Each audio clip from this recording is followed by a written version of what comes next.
punkere black metal og rockere og hooligans og hippier og autonome, emoer, goth satanister og anarkister. og besætter.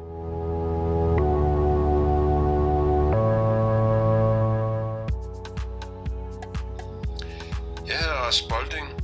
Jeg er musiker og en del af en subkultur.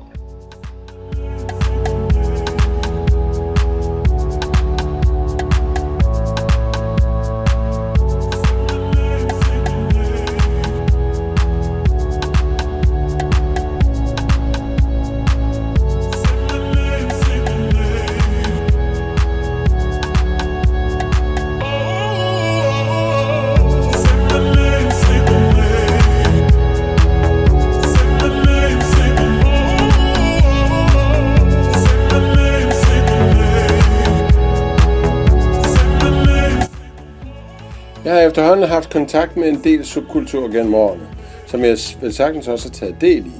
Goth, cyberpunk, punk, for at nævne de mest oplagte, men egentlig også sådan noget som den tidlige computer, cracker, hackerkultur, som den manifesterede sig især omkring Commodore 64, hvilket i øvrigt også på sin egen måde var en musikalsk subkultur for tidligt 8-bit electronic music, har også haft forbindelse med rollespilsmiljøer. Jeg tror, der er stor forskel på, hvilken rolle subkultur spiller i folks liv. For nogen, måske især helt unge, handler det ofte om netop at sætte noget identitet på spil, måske afprøve nogle grænser. På længere sigt handler det måske mere om, hvorvidt man brænder for selve indholdet i en given subkultur.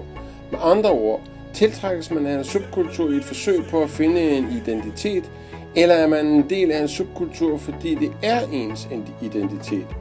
Der er altid folk fra begge lejre i en hvilken som helst subkultur, og den enkelte ståsted kan variere undervejs.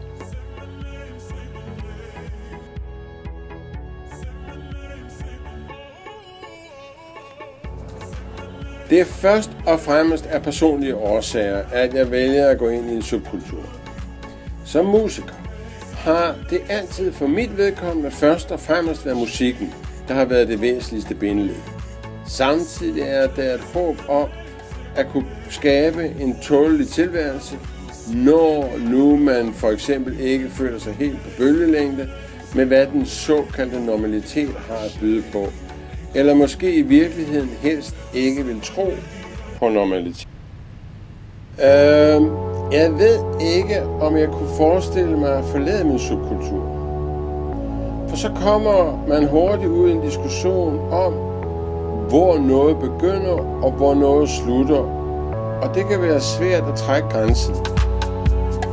Men når det er sagt, så kan subkulturer blomstre op og visne ned, og i værste fald kan de også dø helt hen.